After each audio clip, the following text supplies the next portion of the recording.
You're listening to CBS Sports Radio.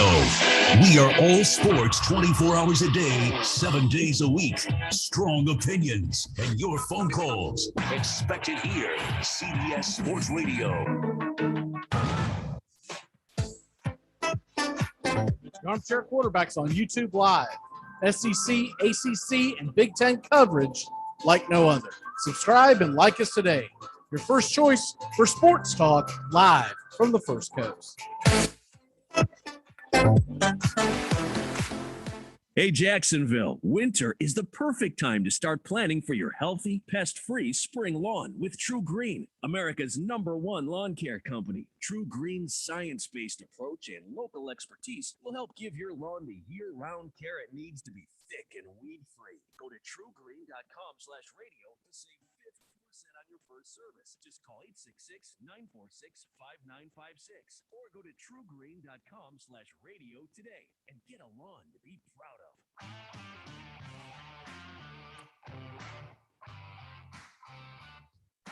Get your Sunday football morning started off right with the Handicappers on Armchair Quarterbacks YouTube, 10 a.m. Eastern to noon Eastern. Your Sunday morning kickoff show where we tackle your NFL lines out in the desert, a 61.2% win rate over the last 6 years.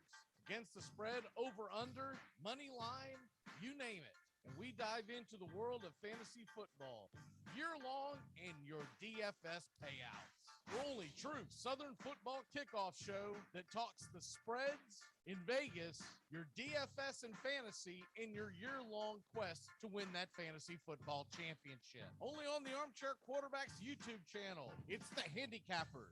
Armchair Quarterbacks YouTube, 10 a.m. Eastern to noon Eastern. Sundays, all NFL season long.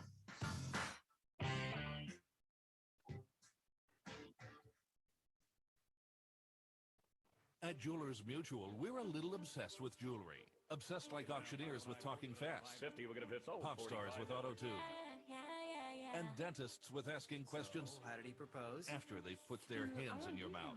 Great. Yes, we've made jewelry our obsession for over 100 years. We love it so much, we named our kids Ruby, Amber, and Opal. Venti soy latte for Opal? At Jewelers Mutual, we insure jewelry and only jewelry, which is why people who are also obsessed with jewelry trust us with theirs.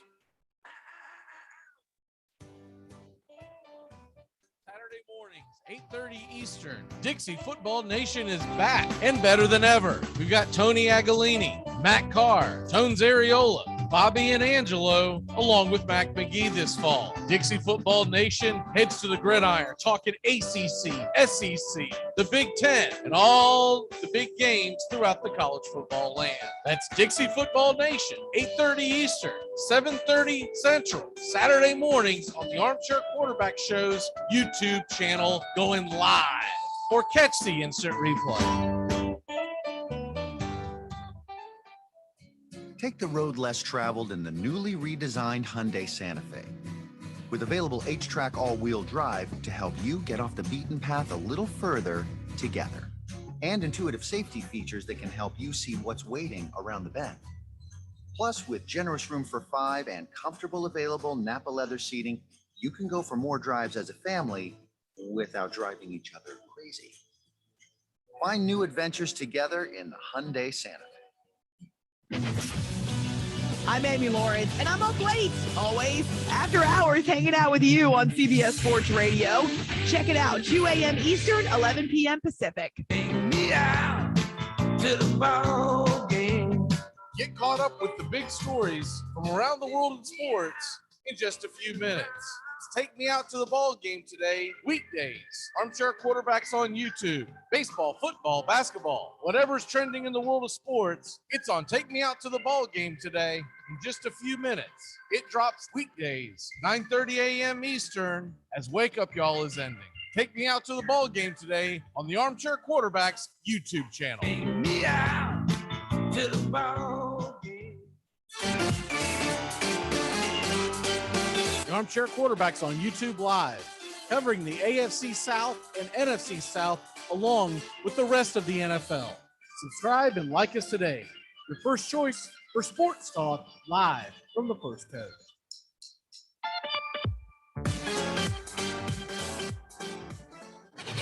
CBS Sports Radio, your home for all things sports 24 hours a day, 7 days a week, coast to coast. Great sports talk expected here. CBS Sports Radio. You'd better get that checked out. Better get that checked out? I would. What kind of a therapist are you?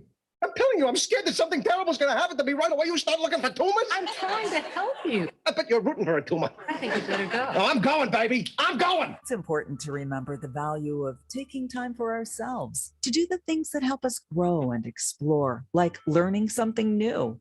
And now with the Great Courses Plus, it's never been easier to experience the joys of learning.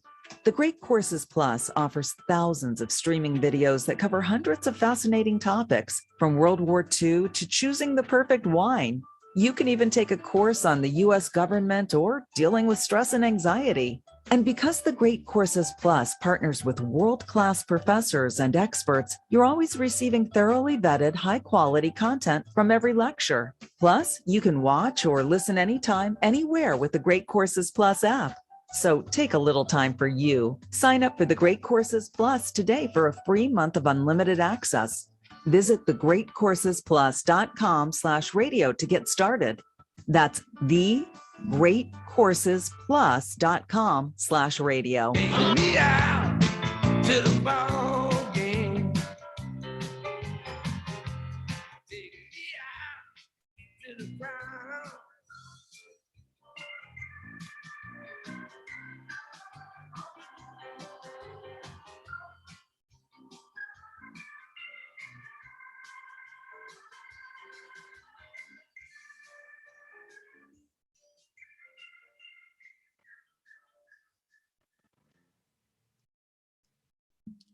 Good morning. And welcome to Take Me Out to the Ball Games. We do a little old time radio show as we get this thing going. The guys will be here in just a couple of minutes, but you know how we like to start this off. Just the sounds of radio. We coming to you live from the Armchair Quarterback Studios in Jacksonville, Florida on this October 23rd, 2021. We get everything going here as well, a lot to get through here in the first couple of minutes of what's going on in the world of baseball, and then we're going to transition into football for the rest of the show. Looks like we're going to do a little shorter show than normal on the football. There's a few reasons. One of the main reasons is it's a really, really thin slate, but some of the guys got other things to do. So we're going to do a shorter show, and we'll get plenty of content into you, probably jump off around 9:30 Eastern.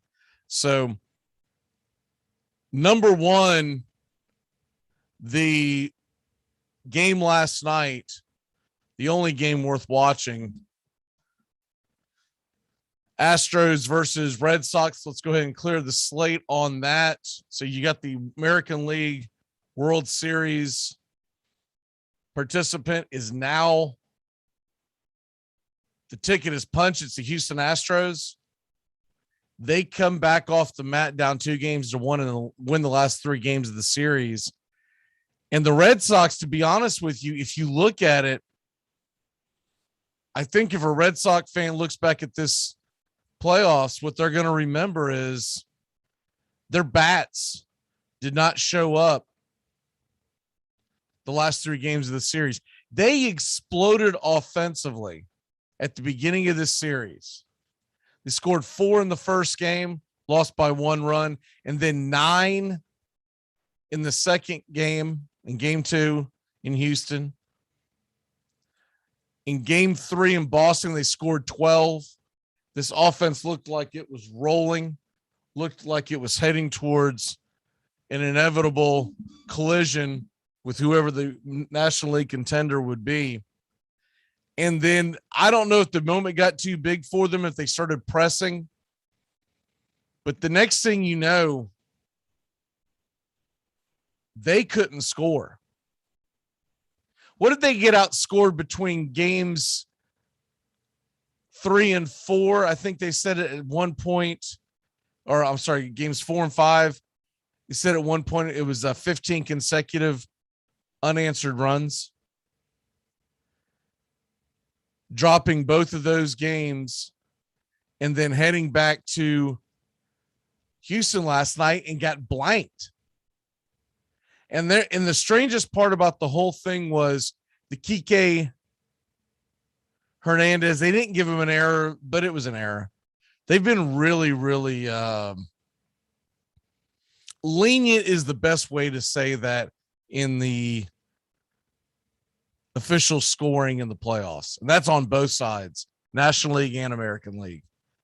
There have been several plays that I have witnessed doing the play-by-play with the Atlanta and Los Angeles series and then watching as a fan in the Boston-Houston series where they are calling these base hits and they're not base hits, they're errors. The Kike Hernandez one was an error. A Major League Baseball center fielder is supposed to make that catch. It's not an easy catch by any stretch of the imagination. And so I'm not saying that, oh, he's got to get that W. And I mean, he's got to make that catch and et cetera, et cetera. But what I am saying is a Major League Baseball center fielder, he's got to make that catch. And you cannot call that, no matter how much you want to do it, because you're the hometown scorekeeper, you cannot call that a base hit. And they called it a base hit. And that led to the first run of the game. I thought it was huge in games like these, especially when you're on the road. Not as much when you're at home, but when you're on the road and you have an error that leads to a run.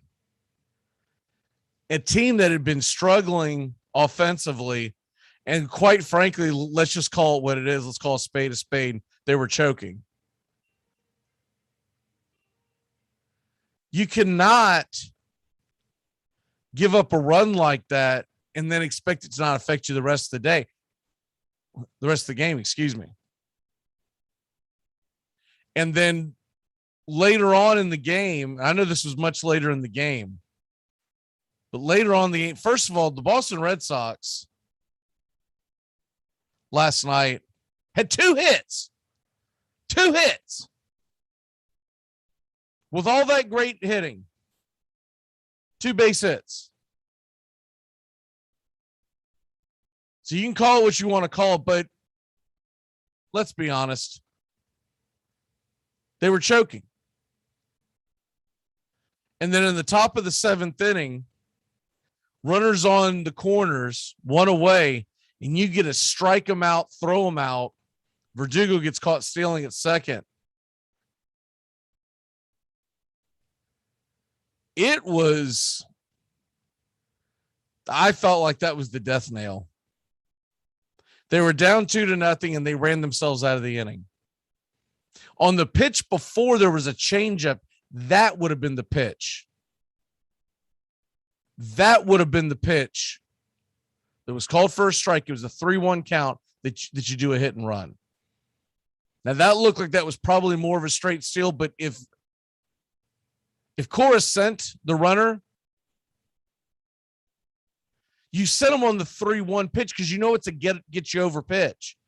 You know it's something that they're trying to throw a little softer, or if it's a fastball, it's going to be right down the heart of the plate. When you get to a 3-2 count, all the nerves are there. And I'm not a big fan on 3-2, 1 away, runners on the corners, and you're tying run at second base. I'm not a big fan of doing a hit and run at that point. Because if the ball's out of the strike zone, the batter's going to feel like he's got to chase. I'd rather just have my hitter, Travis Shaw, sit back and hammer the ball. So that essentially lost the game. I know a lot of people will probably say, well, you can't point to that. Yeah, you can. You can absolutely point to that. And so now we get set for the Astros to take on the winner of Dodgers Braves, and Scherzer will not pitch tonight. Dead arm. You know, I talked about this in the broadcast the other night when they talked about it was going to be Scherzer and then Buehler. And I said at that point, I said, the last time we saw Scherzer, he was a shell of his former self. And you don't normally just come back from dead arm issues. He had said, was it it's either Tuesday or Wednesday when he was being interviewed in the dugout that he had dead arm. I knew it was a long shot that he would. I thought he was going to try, but I thought the Braves would get to him. Well, he was just honest with everyone. Said, I can't go out there. I need time off. So I think they're going to try to do a bullpen game. It's the only thing you can realistically do, because if you don't, then you're going to send Buehler out there on another short rest. And then what are you going to have left for game 7 if you get to game 7? They're going to hope to bullpen it, get to Ian Anderson, get some runs, and then get Walker Buehler on normal rest. Although he went on short rest last time, he did not look good. So I think fatigue is getting to him as well. So I think the Braves are set up in pretty good shape. We've got Anderson tonight. We'll have the call here. It's 8:08 Eastern. Unfortunately, they pushed the game back because the Red Sox lost, and so you don't get the double header. I was hoping we were going to get like a 7 o'clock Eastern. 8 o'clock just seems absolutely ridiculous. You miss out beating college football to the punch. Well, let's go ahead and bring in Tony, and we're going to go ahead and start the show. So let's get ready for some college football talk.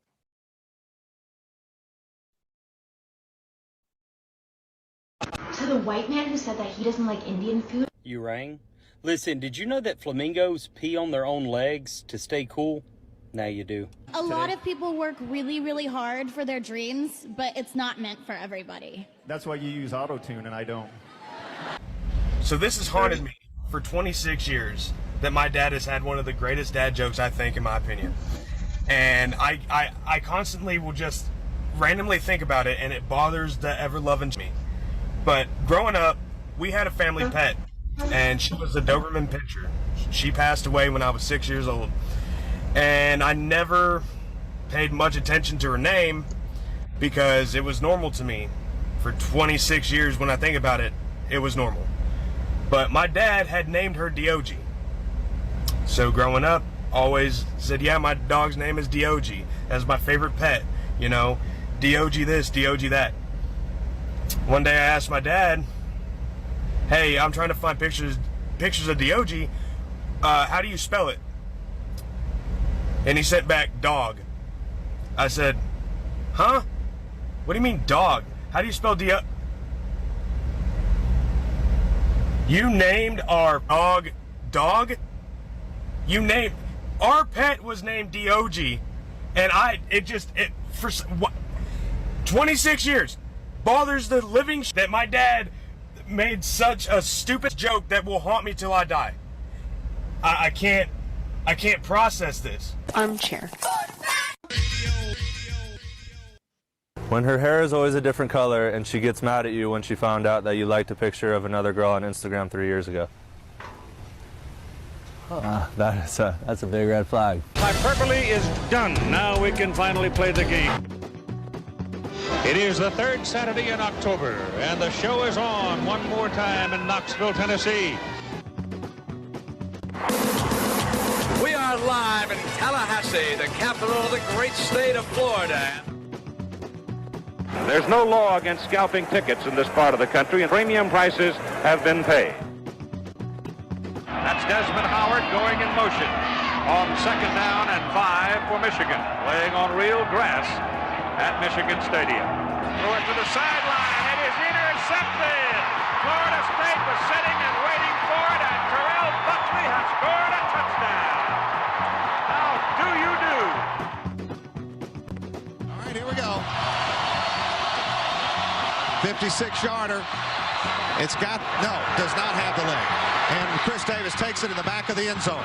He'll run it out to the 10, 15, 20, 25, 30, 35, 40, 45, 50, 45. There goes Davis. Oh my God! Davis is going to run it all the way back. Auburn's going to win the football game. Auburn's going to win the football game. They're still in deep trouble in midfield. They tackle him. The ball is still loose as they get it to Rodgers. They give it back now to the 30. They're down to the 20. Oh, the band is out on the field. He's going to go into the end zone. He's going to the end zone. But the bands are out on the field. There were flags all over the place. The most amazing, sensational, dramatic, heart-rending, exciting, thrilling finish in the history of college football. In trouble in the backfield, wants to throw now, and he's going to go deep. And I mean deep, and I mean touchdown, Florida! Tyree Cleveland in a miracle finish. A Hail Mary that's full of grace for the Gators. Barkley trying to bounce it. And doesn't escape. Saquon Barkley in the clear. Still going. Saquon Barkley all the way to the end zone. Electric, 79 yards. It's a 31-30 game, and what does Nebraska do? I have not seen the kicker come on the field, and I don't think he's coming on the field. Tom Osborne made this decision a long time ago. He's decided to go for two and take his shot at winning. I commend him for it. This is for the national championship for Nebraska.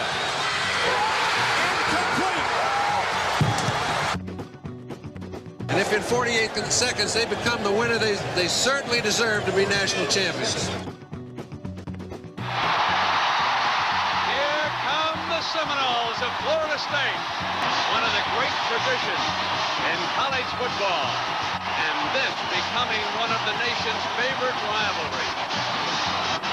It's a battle for flagging rights and recruiting advantages in the state of Florida as the Gators come calling, and Chief Osceola ready to get it started. College football.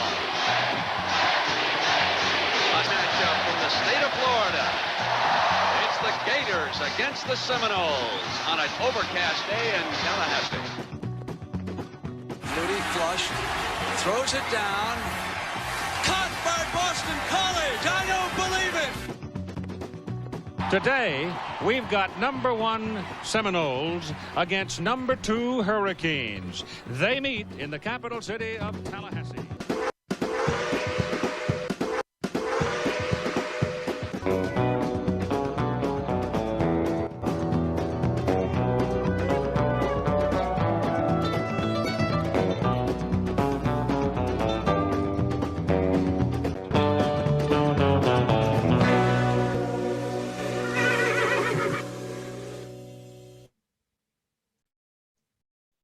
Good morning. Welcome to Dixie Football Nation. Joining us this morning is Mr. Tony Aguilini. Tony, how are you? Good. What's going on? The Braves got a big one today. That's what's going on. And Bobby, how the hell are you this morning, sir? I'm doing great. How are you? I will be doing much better around midnight tonight as the Atlanta Braves will be punching their ticket to meet the cheating Astros in the World Series and will immediately become America's darling. You know, it's funny. There's a guy at work that's a big Braves fan, and like I said, I kind of keep up, and then when the playoffs start, I'll watch a little bit more. But we're saying the same thing. Like over the years, the Braves and the Cubs are kind of America's two teams, only because they're both on TV all the time. Back when we were kids, Bobby, if you lived here, you'd get the Rays all the time and never the Braves anymore. But you know, back then those are kind of the America's team, those two for a while. And the Braves are going to get back to that if they end up playing the Astros, because everybody that's not an Astros fan hates the Astros. So it's kind of a turn back the clock thing here once the Braves can get to the World Series. And Max Scherzer will not make the hill. So things are starting to turn the right direction for Atlanta. And even if they do force a game 7, it'll be Buehler, but Buehler looked exhausted too. So we'll see how much. I think all this is finally catching up with the Dodgers. making all these runs, and then also they had to chase down the Giants all year long. And as opposed to just admitting defeat and putting their pitching staff on cruise control, get ready for the one-game plan, they tried to catch the Giants to win the division for good reason, because there was a big incentive to win the division, and they never could catch them. And then they had to walk off the Cardinals, and then they had to take the Giants to a Game 5 and exhaust two of their best pitchers. Well, actually, all three of them. And they just, to me, they've never caught up. Yeah, Chris Taylor had a phenomenal game in Game 5 out in Los Angeles. But to me, when I saw it and I was watching it, obviously because I was doing the game, and it sucked watching it, but I was also thinking in the back of my mind, I think this is more of a perfect way for this run to end for the Dodgers, for the fans to see them go out winners on their home soil. I was a little surprised that the Dodgers had enough fight to even want to be in a Game 6. I was kind of hoping they were going to go, dude, I'm just tired. I don't want to get on that stupid plane. Take it. We're going to go play golf, And so we'll see what happens tonight, but I expect Ian Anderson to be better than he has. And look, even if we go to a Game 7, I'll take my chances with Charlie Morton over Walker Buehler. At this position, I'll take it any day of the week. When we get to the World Series, I know it sucks that it'll start in Houston, but I think Atlanta's got a good chance. And Atlanta has something they normally didn't have when they went to the World Series in years past. They've got a guy they can put at DH, because they have a wealth of batters out in the outfield. They're trying to figure out who the odd man out's going to be tonight. So that's a big difference between doing that and putting like Jeff Blauser in as your DH. Because I remember that. Oh, here we're gonna have him. You're gonna have him DH. We'll have Belliard over at the shortstop.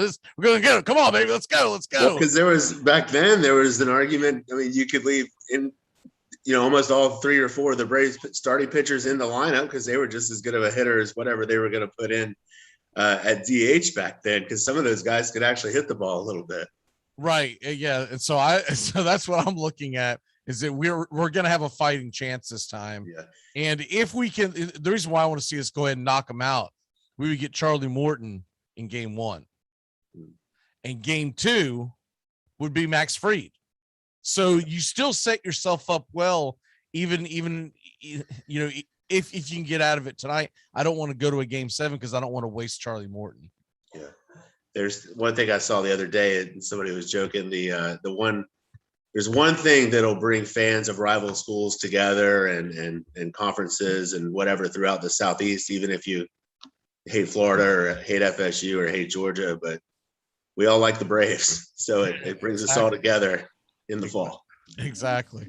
Because if you're of a certain age, I'd say, what do you think the cutoff line is? Somewhere around 30 years old? Yeah, I was going to say somewhere between 30 and 35, because I've kind of always said if I was 10 years younger, I probably would have grown up watching the Rays play instead of the Braves. I don't know when those two TV deals kind of crossed. Whenever Atlanta stopped being on every night here, I know the Rays started as soon as the Rays were on up here as soon as they started, which was I never did like the Marlins, but I didn't mind watching the Rays when they were on.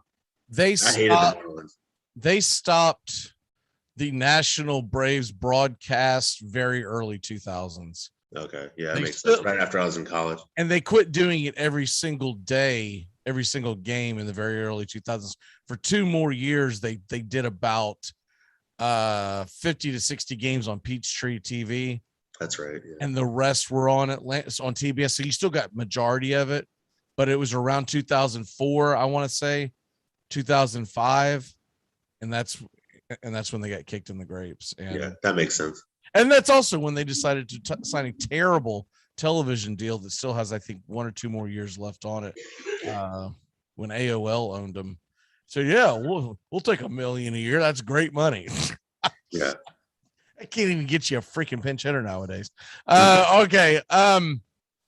Let's go ahead and dive into it. The Gators are off. The Bulldogs are off. Pretty much the big SEC tilt of the weekend, I guess, would be the Vols in Alabama. I don't give the Vols much of a chance of upsetting Alabama. It's in Tuscaloosa. It's a night game. They're going to be rolling. The other big game would be LSU Ole Miss. And Tony, we'll start with you.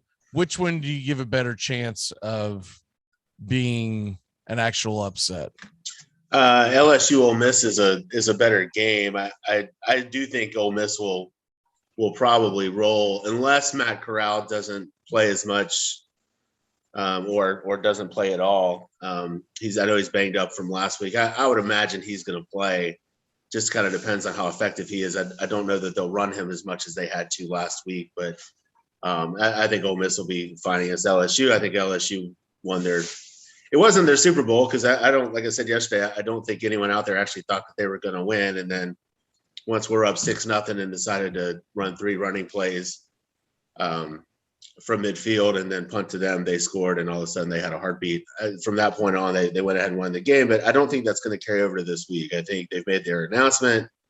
They've won the game that they needed to win. I don't think anyone on that team wants to win enough games to go to a bowl game and have to deal with whether Orgeron's going to coach in that or not. So and I think Kevin's got Ole Miss going. Obviously, they didn't look good in Tuscaloosa, but they've looked good in every other game this year. So Ole Miss rolls. I think in the other game, if it was at Neyland at night, maybe, Tennessee'd hang around for a half or 3 quarters. I do think if Tennessee can hit on a couple of big plays early and maybe at least make Alabama kind of cover the whole field, I think they've got a shot to keep it close, at least into the second half. But they're not, as Pat Dye would say, they're not man enough up front on either side quite yet. And Hooper's a good story, but he's going to play a much better defense, with Alabama coming up this week. And honestly, I don't know about how Tennessee's going to try and stop Alabama. It's not an overpowering Bama offense, but Tennessee's defense is not all that great. And that line keeps going down, which normally means that Alabama's just going to roll at this point.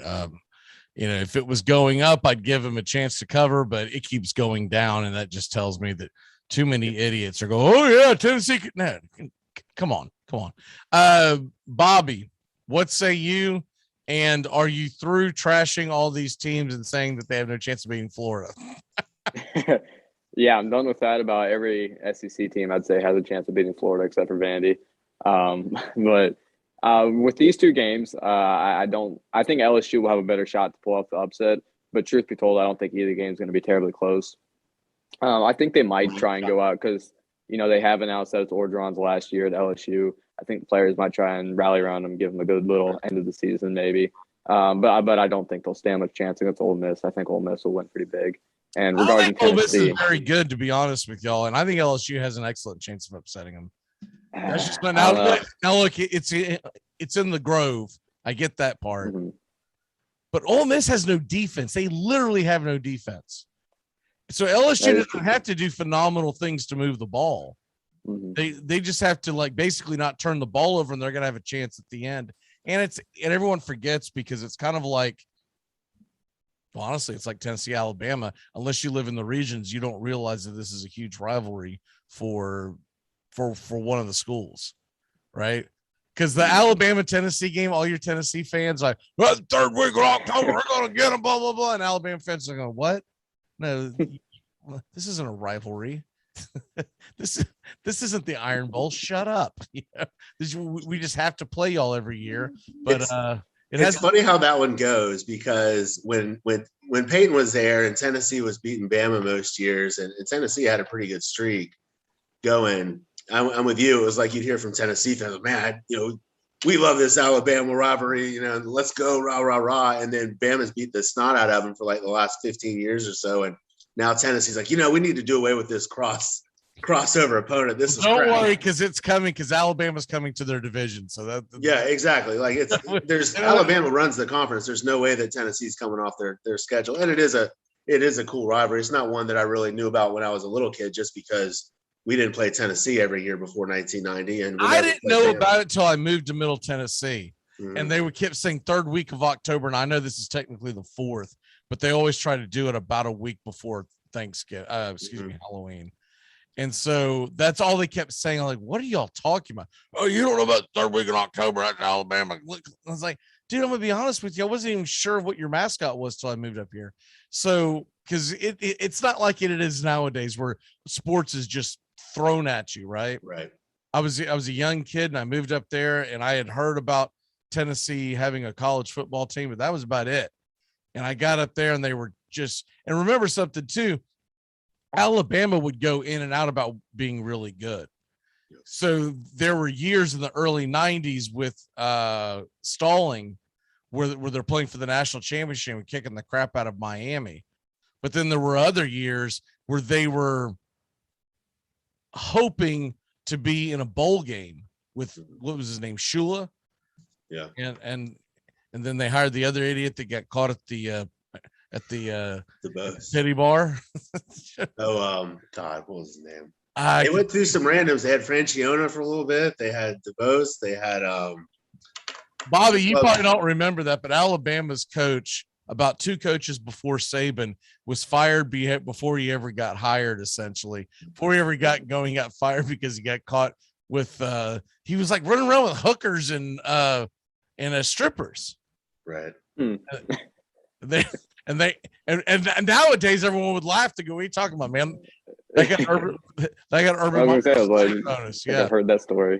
Yeah, Mike Price.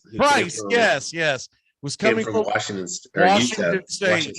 Washington State. And before that, he was at one of the was it UTEP or New Mexico? It was one of those no-name schools. And he came from Washington State. And I remember at the time before the scandal hit, my dad going, "All right, they got a guy from Washington State. They'll never be good again." You're right. And then he was gone instantly. Like, oh man, what have we done? Should have left Sleeping Dogs lie and let Mike Price coach that team. What we should have done. He might have hung around 4 or 5 years, and Saban might have found somewhere else to go. But yeah, the whole rivalry is, like I said, if you're in the region, it's huge. Yeah. It's just like the LSU Ole Miss. I have never lived in either Louisiana or Mississippi, but you'll always hear about the rivalry being huge. And if I meet someone from that region, they talk about that rivalry, but that's it. The rest of us are like, that's what y'all play every year. It's like, we're not even aware. Yeah. And for that one, like the Billy Cannon play kind of put that one on the map too, because that was kind of, or put LSU on the map. Okay, hold on. Before you finish that thought, Mr. Bobby, have you ever heard of Billy Cannon? I can't say I have. There you go. So exactly. It's not on the map. It's on the map. Like us. It's on the map for your dad. Okay, that's it. That's all it's on the map. I only know Billy Cannon because I've heard the stories, and I'm a history buff when it comes to sports. But the average college, I guarantee if Justin was sitting right here, he'd be like, "Who? Billy who? Didn't he play tailback for Oklahoma at some point?" No, that's Justin would know. No, I got faith in Justin. No, we'll find out. I'll pop that on him down the road. I'm not gonna text him because he can Google machine. But I would say he probably doesn't know unless he wasn't there a movie? Wasn't there a movie made at one point?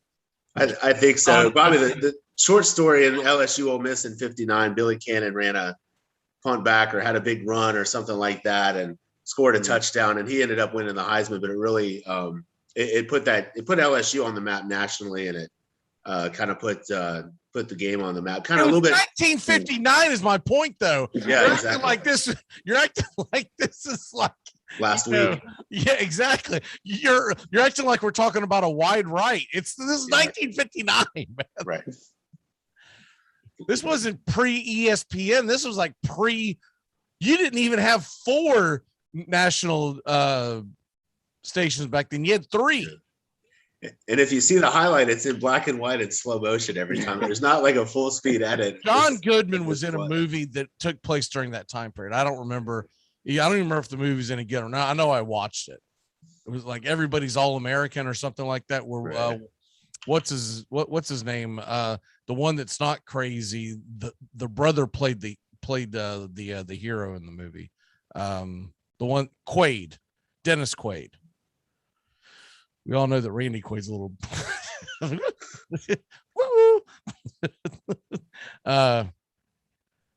where the hell are we? Okay, other slates today.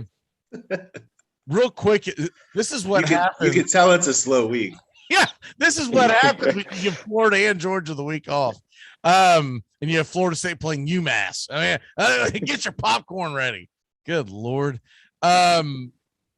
other games going on. There's nothing else really big going on in the SEC, realistically. Nothing chance. Do y'all see any upset coming in the SEC of games that I've not mentioned?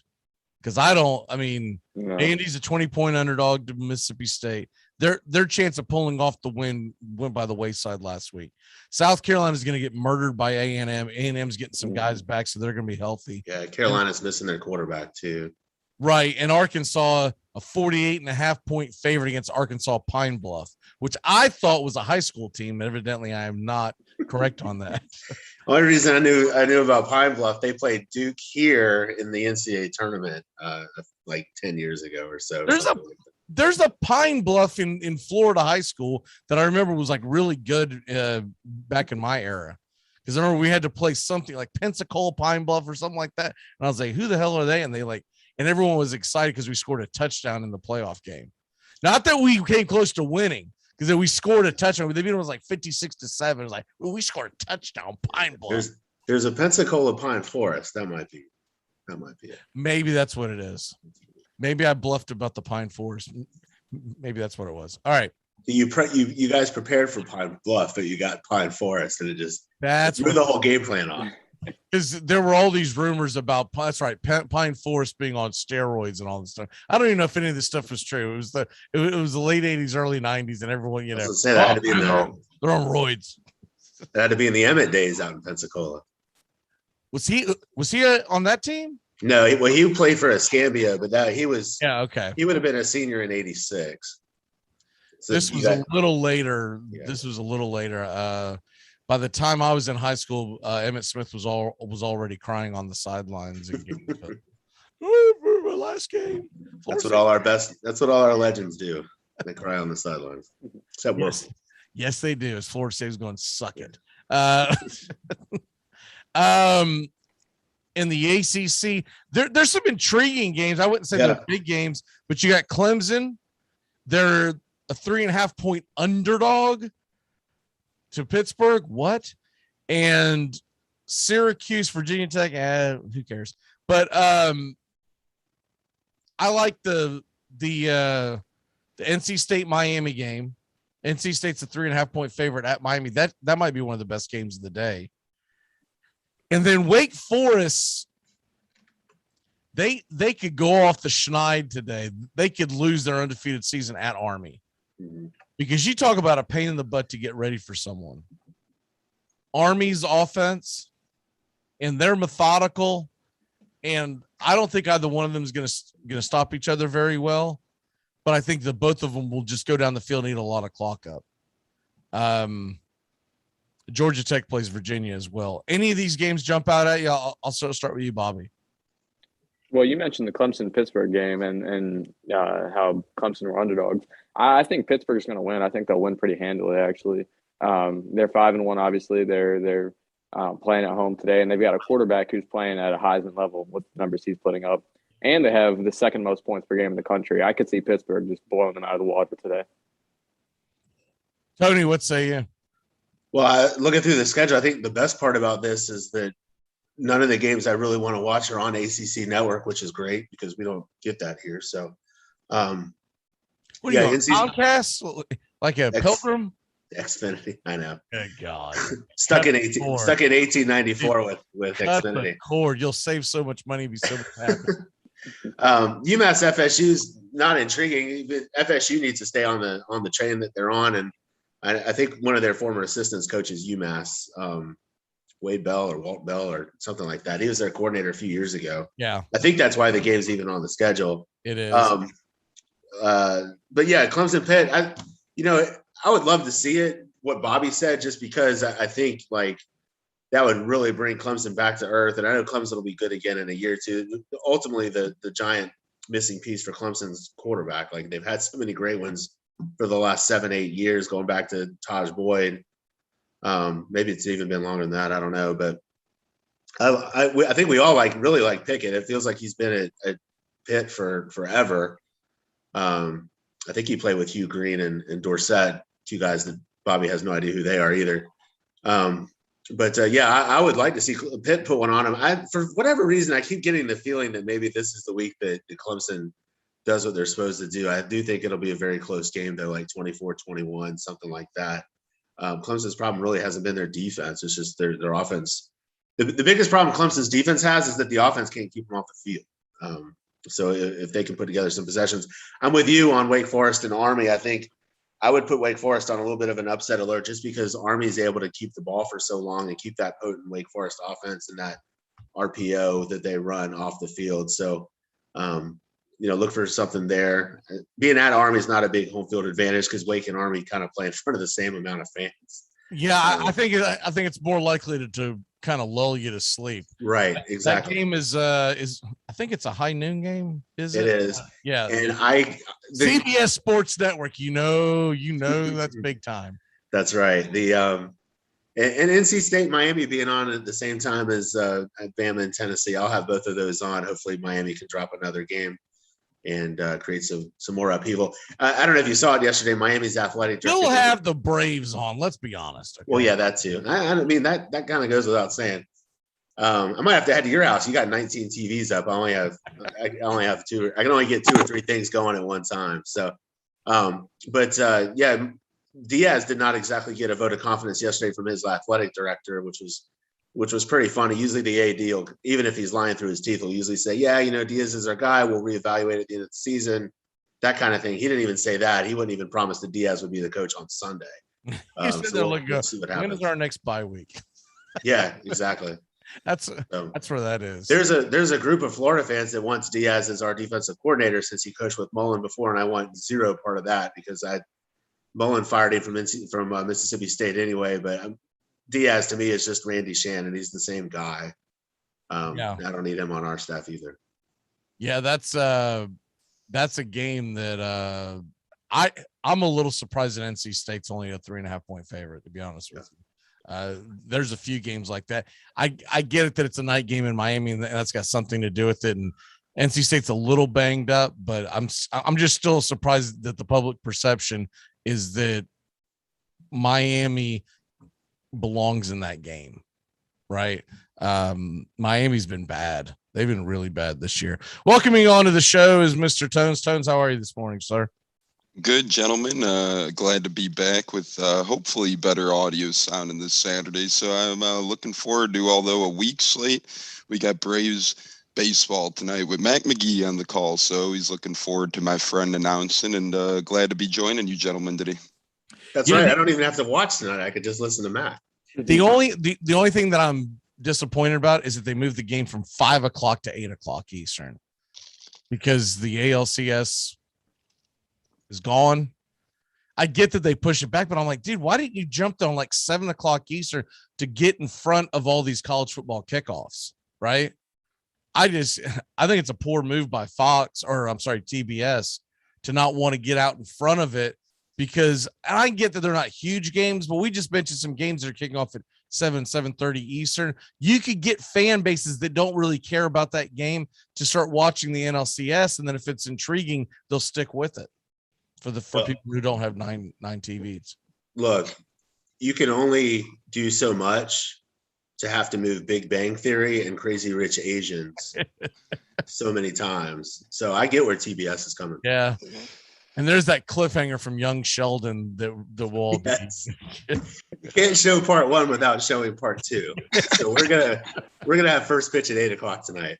When is Wipeout? That's what I want to know.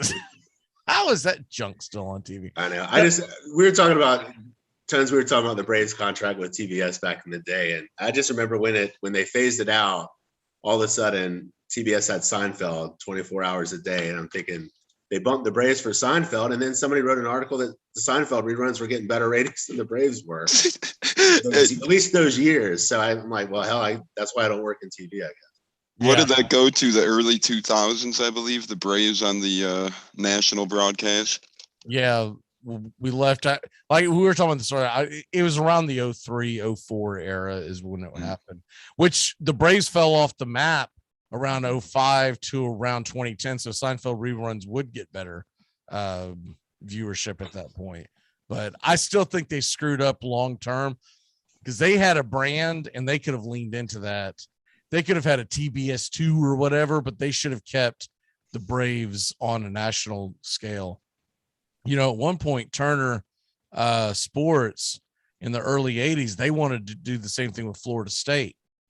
And the NCAA said you can't have a television station for one team. It's not fair. And then 2 years later, they gave it to NBC and Notre Dame. And FSU fans go, "What the hell is this?"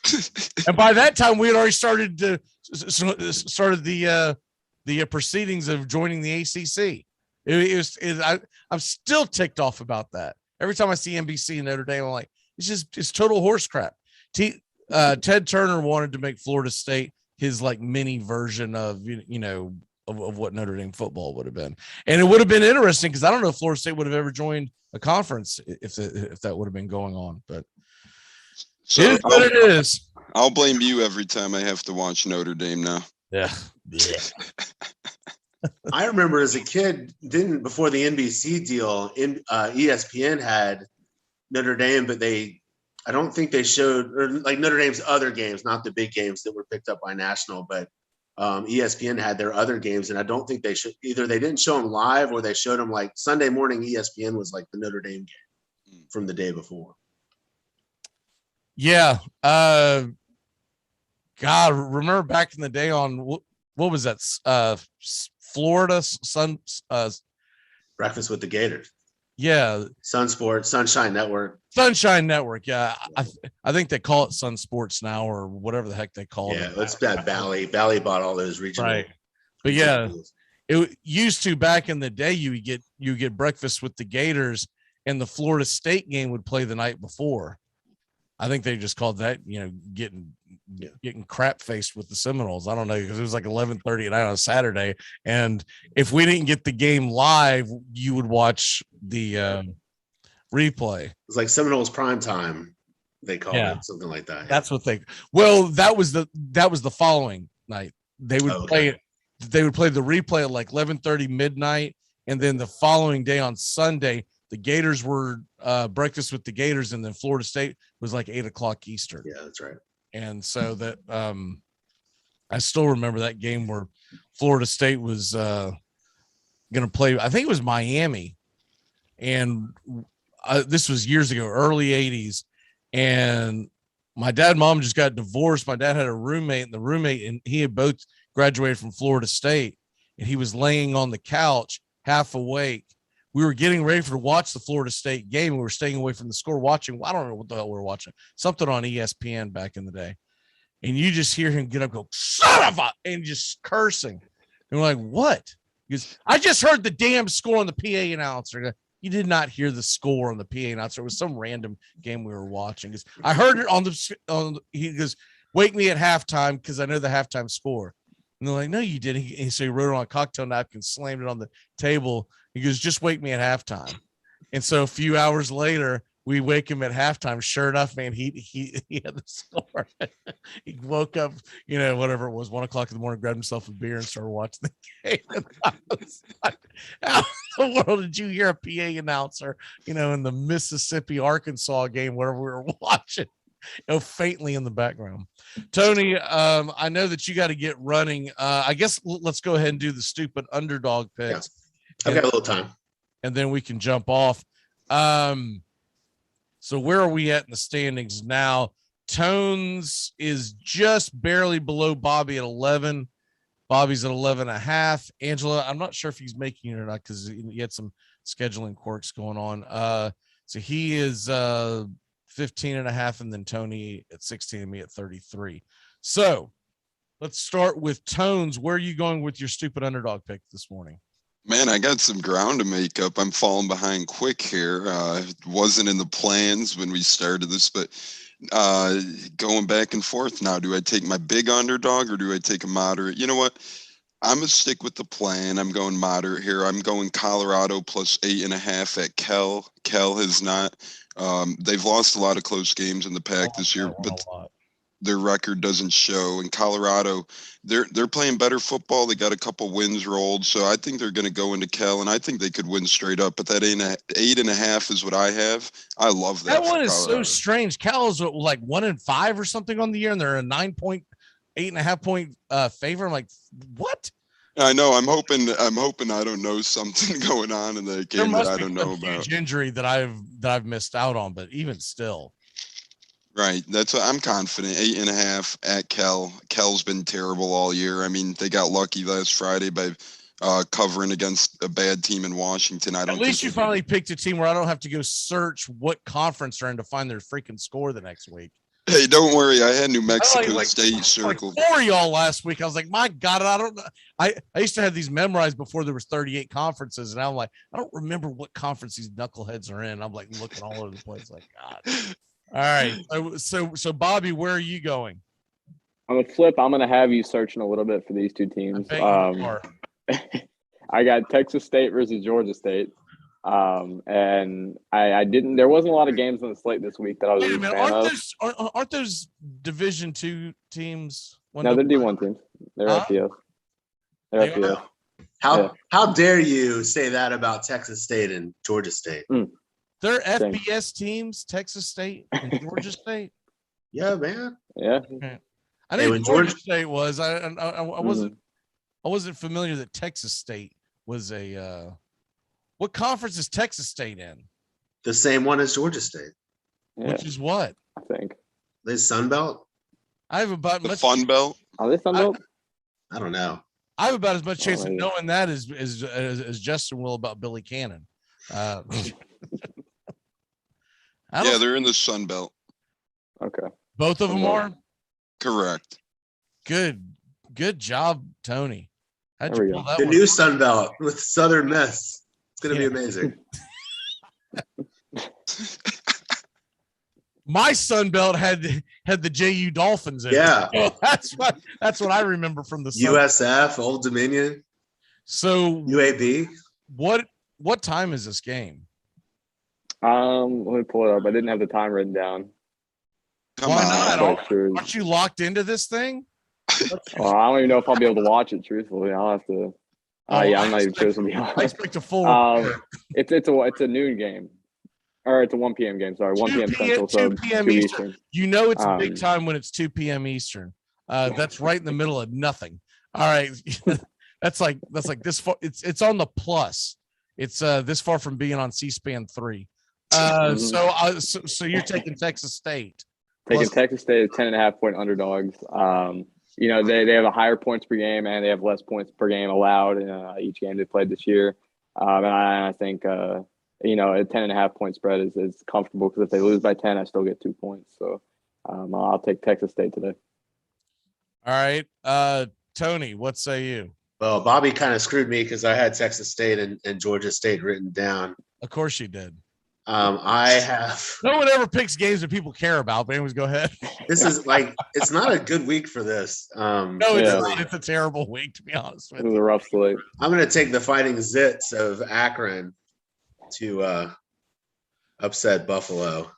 And what conference is this in? This is the MAC, bruh. The Zips are in the MAC too?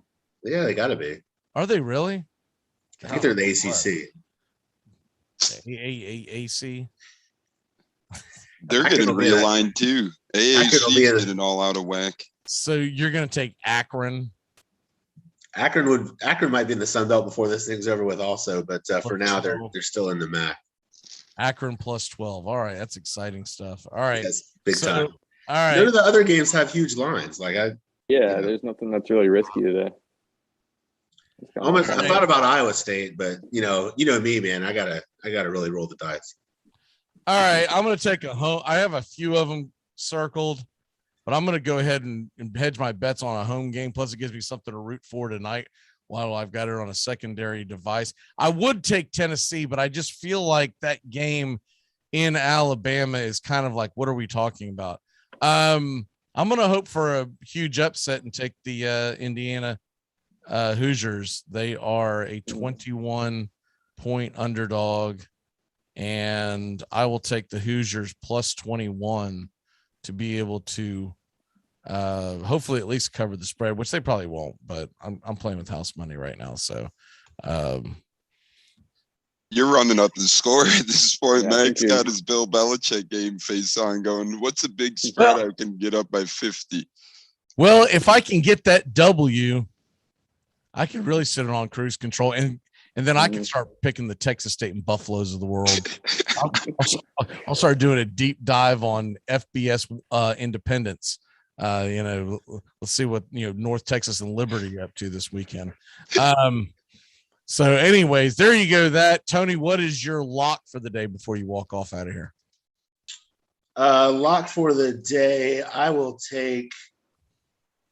I think Iowa State gets one today. I think they beat Oklahoma State. So I'll take that for my lock of the day. So you've got what is the line on there? It was about a touchdown the last time I saw. Oklahoma State's getting 7 on my app as of now. Okay, so Tony's taking Iowa State. Man, remember when Iowa State? I had them in the playoffs. Yeah, North Carolina, I think, too. Yeah. Yeah, I went anti-chalk, and I don't even know why I didn't even talk about Cincinnati when I was looking to try to get all the teams that are normally in and out of it. My Georgia pick's looking pretty darn good, but the rest of it's trashed.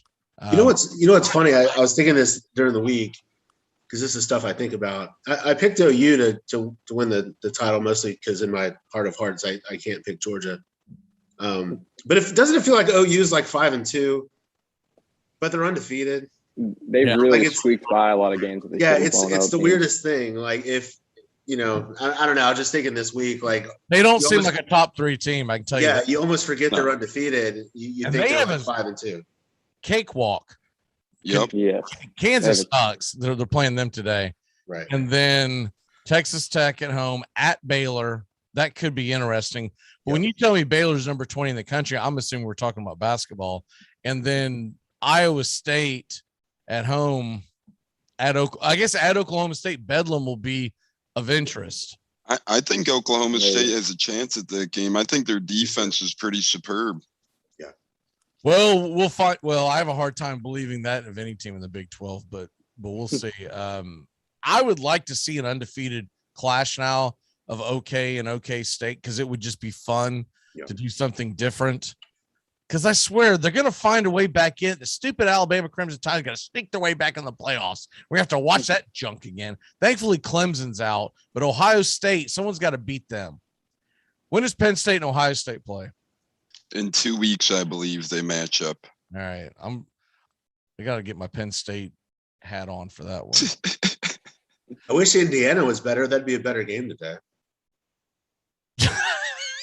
I bet ABC thinks so too. Yeah. Like, what were we doing? Who agreed to this junk? Well, we were listening to some idiot on the Armchair Quarterbacks, and he said that team had a good chance to. They're 2-4. Yeah. They're not just disappointing. They're like, what? Well, they're Indiana is what they are. They're what Indiana was before. Yeah, pre 2019 Indiana is where they're at again. Mm-hmm. Tony, what's your one big thing as you walk off? Well, I did well with the Jags last week. I'm going to take the Braves tonight. Braves go to the World Series, and either hell freezes over or they'll do well. No, I'm excited. I will watch a lot of that tonight. Obviously, I probably won't watch every pitch, but excited for all my Braves. How squirmy are the executives of I guess it's Fox? Going, dude, we could have had Boston versus Los Angeles now, and now we're going to get Texas versus Georgia. Right. Oh yeah, absolutely. Well, even Boston Atlanta would have been awesome. That was one reason. I was saying this yesterday. Like I wanted a game 7 in that series only because I wanted either the Houston fans or the Boston fans to kind of have their hearts ripped out. I'm not a fan of either team really. But Boston Atlanta would have been cool just for the history part of it. But that's honestly the one I was pulling for because Boston is not as good as Houston, right. And Atlanta would have had home field advantage. So I was selfishly pulling for Boston versus Atlanta, and I really wanted a game 7 because I wanted this game today to go off at 5, but instead, in a World Series at a place like Fenway that's not a cookie cutter stadium like 20 of the stadiums are now in Major League Baseball. That would have been cool too. But I'm excited. I'm excited for all my Braves fans that follow it a lot closer than I do. Like I said, I kind of pick it up in the playoffs more than the regular season. But it'll be a fun night, a fun day of college football. So you guys take care. My one big thing for you as you walk out of here, you're probably not a big basketball fan. I've never really heard you talk about the NBA. Do a deep dive on what Enes Kanter just did to the NBA. he has just caused World War III. I'll take a look. Honestly, I think Tones found this out last night. I'm root for whoever Billy Donovan coaches now. I never really had an NBA team. I lived in Orlando for a little bit. The Magic never made their presence up here in Jacksonville. They never really fought for Jacksonville fans, just like the Jags don't try and get fans from Orlando. So Orlando almost might as well be in another country as far as the Magic's concerned. Just followed players in the NBA like Stockton and some of the other guys. But I was telling Toes yesterday, I can't buy Bulls gear like I did Thunder gear because I can't justify putting on red and black in any situation. So we'll root without wearing the gear for the Bulls, but I'll try and watch them more often than not. All right, brother. All right, guys, take care. Have a good one. See you, Tony. Yeah, guys. Welcome on the show is Mr. Angelo. Angelo, how are you, sir? I'm great. Sports betting just became legal this week in Connecticut, so that's it. You're done. I've been losing a lot more. He's going to be coming in from a box soon. We're going to see a cardboard background for Angelo. No more Christmas lights. Next week, the lights will finally be gone because he's going to have to pawn them. When I get 50 cents for this, come on, man. Let's go. We just did the stupid underdog picks because I wasn't sure what time you were showing up and Tony had to jump off. Let's go ahead and get your stupid underdog pick. Which one do you like today? I doubt you've got one of the ones we've got. So we'll see. Navy. Okay. We did not take that one. Navy. What is the line on that one? 28. Remember seeing that. Navy 28. They're playing Cincinnati this week, aren't they? Yep, and it's at Navy. Then they slow down the game. 28 is a lot. They are 28. Noon kickoff. Everyone get your game face on. 6-0, number 2 in the country, going to 1-5 Navy. That to tell you what, that Navy defense is garbage. Absolute garbage. And I'm looking at this right now. The over under is 48.5. That might be a really good one for folks to jump on because whoever Navy played recently, it was a primetime game. It was like Thursday last week, I want to say. say. And every time I looked up, they weren't just streaking down the field. They were like no one was even near them. Who was that? I'm pulling Memphis. Yep. So the final score was 35-17. I'm telling you, the 5 touchdowns they scored were all like go routes, and the dudes were wide open every single play. I think Memphis might have ran 7 or 8 plays, and they scored 35 points. It was just garbage. That was the first time that I'd watched Navy all year long. I was so used to Navy, and they got a good head coach of just being methodical and being a pain in the butt and having to deal with them and whatnot. I watched that the other night and I was like, I don't even think this Army Navy game is even going to be. Normally I always watch the Army Navy game. I always pull for Navy because we're in a Navy town. But I'm like, dude, this is going to be a trash game this year. So you're telling me I should change my Navy money line pick? But you took Navy on the money line? No. Stupid underdog picks one thing. They might be able to cover the spread anyways, get you a couple points. Well, I was like, if you got them on the money line, I don't think they let you reverse it, but you do you.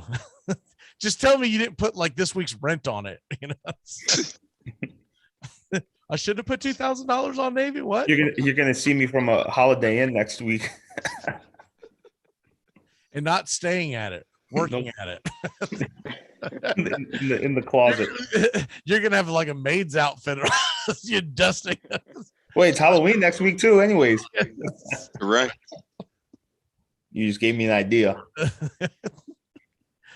Oh my God! Florida State plays UMass. Since we were talking about just terrible football games, FSU is a 35.5-point favorite. The only thing that anyone cares about in this game is, can they cover the spread? What say you, Angelo? I don't know if I don't think they'll cover the spread. I think they'll win. I think they'll win pretty easily, but I mean, I don't see it being 30 because once it gets to the second half, if it's 30 points or so, they're going to be pulling in reserves. Yeah, and I think we're just looking for a strong defensive performance. I mean, I don't want to win 60-28 or something like that, right? Keep the defense, gaining momentum. Big game next week. So I'm hoping that it could be like a 38-10 game, something like that, 38-7, something where it's convincing, but the defense does its job. The lines right now are Florida State 47, UMass 10 is what they're predicting as a score. So 10.5 is the over under on UMass. I would say that UMass will find a way to beat that 10.5. That's what I think too, right? But Florida State wants to keep them under that 10.5 because if you can keep it at 10.5, that's a good performance by your defense. Because shutouts are everyone playing on all cylinders the entire game and paying attention, right? If you get a good lead, hopefully they do get a good lead.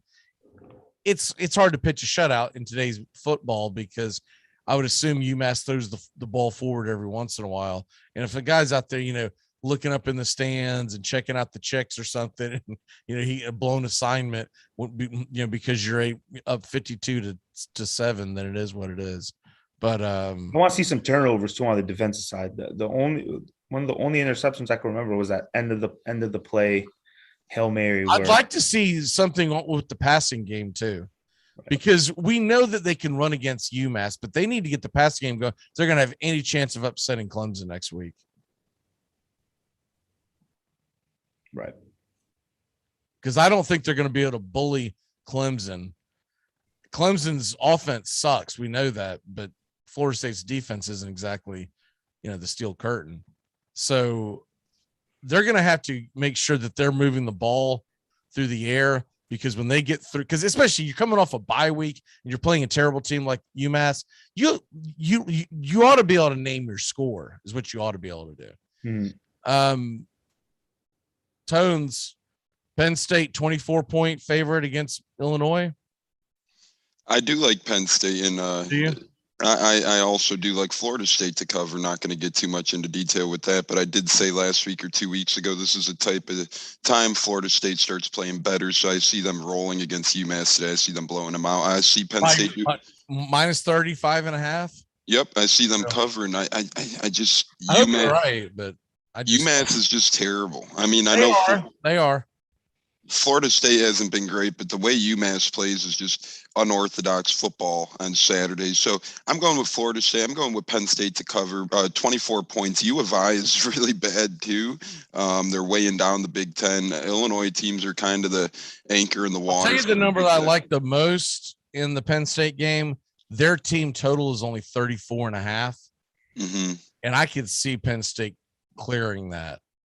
Oh, yeah, especially after, they were a little disappointed against that Iowa outcome. Then they had a week off last week. I think they're coming fired up today. I think their offense is going to have a huge game. I think their run offense in particular is going to go crazy today. I see them covering. I see them hitting that point total by a lot. If I was allowed to bet this game today, I would take it. But, Illinois betting rules, can't bet Illinois games, sadly. So I'm here to, our beloved governor just we could rig the game. That's his viewing. We could rig only Illinois games. We could influence college kids on. We can't influence Indiana kids, Ohio kids. The Bears. Can you bet the Bears or the Bulls? We could bet the pro teams. So, we don't have any influence on major athletes. I would say that's nuts. But then again, Al Capone ran that state for how many years? So, I mean, I can kind of see where they're coming from.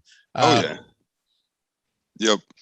As long as the commands didn't come from your mayor, then I can almost buy into it. Yeah, that's fair. You know, someone who looks cracked out. Beetlejuice. Yeah.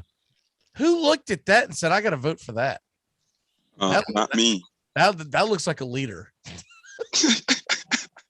I would love to know what was running against Lightfoot, man. I would love to know, because it had to be. It had to been a prop put up. It had to been. I'm putting my bid in for next election, and I'm having you guys as my running mates. So let's do it. I mean, you would think anyone who could speak without their eyes bugging out of their head could win. I mean, good Lord. Not to mention after all the stuff that went down there. Bobby, do you see any game that we haven't gone over that you're like, man, I really like this game we haven't talked about? And Michigan's going to probably pound Northwestern.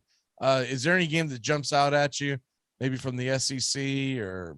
Well, looking at if we're talking about lines and stuff, like I mentioned earlier, Pittsburgh, I think they'll definitely cover. I also think North Carolina State will pretty easily cover against Miami. Those are two games that I think I would definitely put money on. But outside of that, no, it's pretty boring slate today. I could see, and I really can't see Alabama Tennessee being close. I'd like it to be. I'd like it to be a little more fun considering Tennessee fans see it as a rivalry. But I really don't think it'll be. I think Alabama's going to blow them out of the water today. Thank God for Major League Baseball, because there is just nothing but junk on tonight. Still even right now, if you take the Braves for the series to win the series, even after the news of Scherzer being out, it's still only minus 200. I would have thought Atlanta would have a much higher. So basically, if you bet $200, you're going to win $100. Yeah, that's really. It's odd to me that even tonight the Braves are time plus 118. I love that.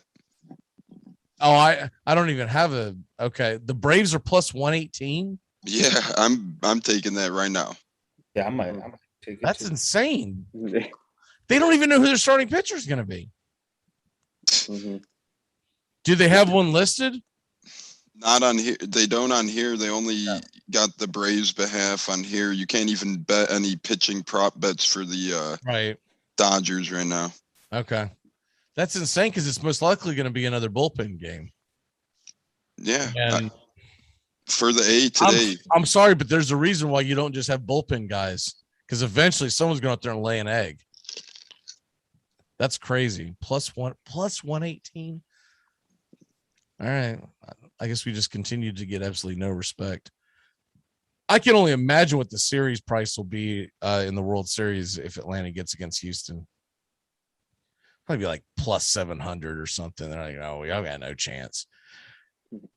Even though we'll win, we're gonna beat the Dodgers, and we're gonna shock everyone and beat the.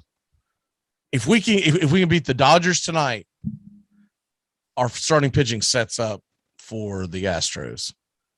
We have to go to game 7. It gets a little sticky if we have to go to game 7, because then we have to start, in all likelihood, maybe a bullpen game in game 1. I guess in theory you could probably put Freed out there in game 1, because I guess that would be 4. Yeah, that'd be 4 days off. But it would be Freed and then a bullpen game. Either way you look at it, there's going to be a bullpen game in Houston if we don't get the win tonight. There's not a whole lot else to talk about, so I guess we'll go ahead and do our locks and our one big thing, because this is a dud of a day when it comes to college football. So we will go ahead and start off with Tones. What is your lock and what is your one big thing? Well, my one big thing, I feel like a copycat, but I had it written down. I'm following Tony Aguilini. I'm going with the Braves locking it in tonight. I think that the Braves get the job done. I think you're all putting the kiss of death on me. You're all screwing me. We're going to all not get invited to the show. I'll be thinking of all you jackasses when I have to do a game 7 Sunday night. At the end of Mac's broadcast tonight, he's going to get hot mic. Those guys, Tony, Toads, blah, blah, blah. But I'm going with the Braves locking it in tonight. I just don't see the Dodgers winning this ball game. I think that, their win last game, I think that was their big thing for this series. I think, they got the win at home. I think they pleased their fans, and now they're going back to the A. I think the Braves take care of business. The moves the Braves made at the deadline, I know I've chatted it on Mac's YouTube show before, and I've talked to him about it, but they just made some tremendous moves that really propelled them to having a chance at the World Series. So that was awesome to see. I'm going for the Braves. And my lock of the day for football, Purdue +3 at home against Wisconsin. Purdue's been playing some really good football lately. They did take down Iowa last week. Purdue's defense has been playing really good. I don't know how they're getting +3 at home against Wisconsin. Wisconsin struggled to beat Army in primetime at home last Saturday night. So they get less than a week to recover. As today's game is 3:00 Eastern. Purdue is at home, and they are +3. I'm locking that in against Wisconsin. I was tempted by the Wake Forest game, but I like the Purdue game. I'm sticking with Purdue +3. I was curious about it too, and I did a deep dive. The reason why that they're favored in the game is because the analytics of the Wisconsin line versus the Purdue line, both on the offense and defensive side, is what has pushed it over. Because on a neutral field, they actually would have been a touchdown favorite.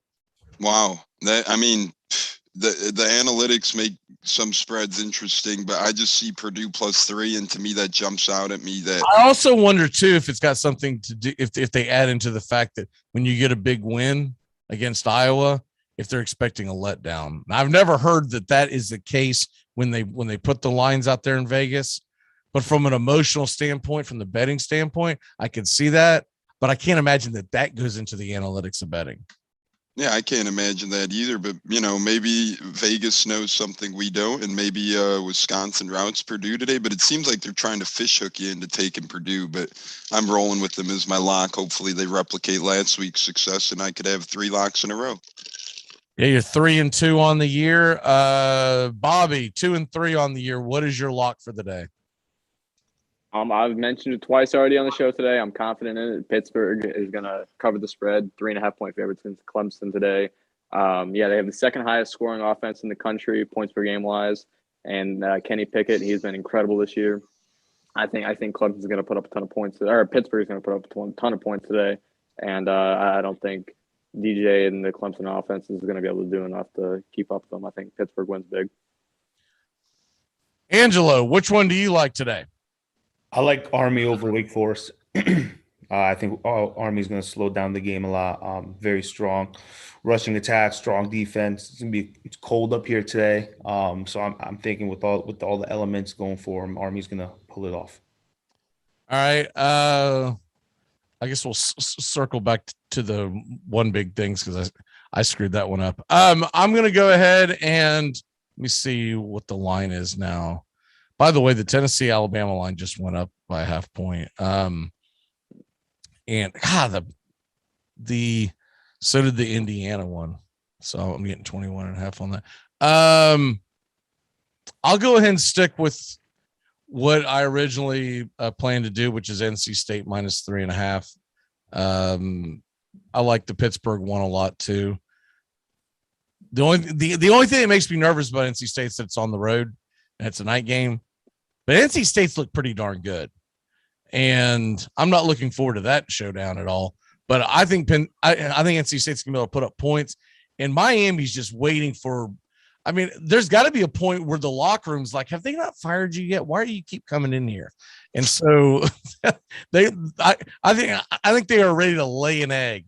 We'll rotate it back around. Bobby, what is your one big thing for the day? Let's say Ole Miss, they have a big game today. They'll blow out LSU. And I know it's tough for me to say that because LSU just beat my team last week. But I think Ole Miss is going to win big today. I think Carl's going to have a nice game. Angelo, what is your one big thing? I'm going to go for something tomorrow for NFL. I'm just going to say the Giants are going to lose, but that's not the big thing. The big thing is Dave Gettleman will be fired. Wow. Interesting. What are they, 1-5? Is that what they are right now? And if they lose to Carolina, go 1-6 against his old team. Fired alone for the Galladay signing. What's up? I think he should be fired alone for the Galladay signing. Truthfully. Has that dude made the field more than like? I think the first. What is the over/under on him? This like 20 snaps. Every time I see that guy, he's on the injury report. Can we just go ahead and IR his ass? I'm tired of looking at him. It's unbelievable. My one big thing. Didn't take it for my stupid underdog because Well, there's just not enough points involved in it. But Southern Cal shocks Notre Dame and beats them in South Bend tonight. A game that nobody's going to watch. But Notre Dame, Southern Cal, Southern Cal's 3-3 on the year. I know they've struggled, but I think their athletes will find a way to win. And they're coming off a loss to Utah. They've got to have some kind of dignity involved in this, right?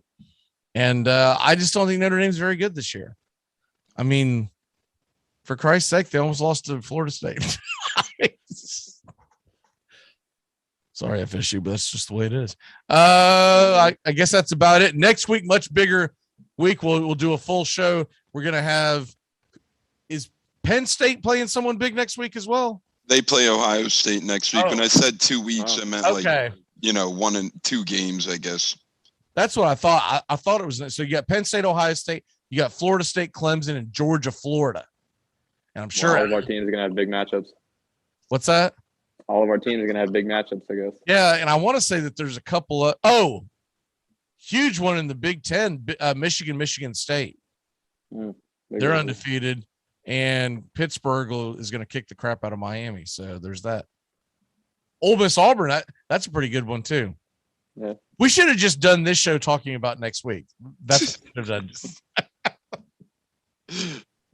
And the Purdue-Nebraska game. Woo! Rock and roll. All right.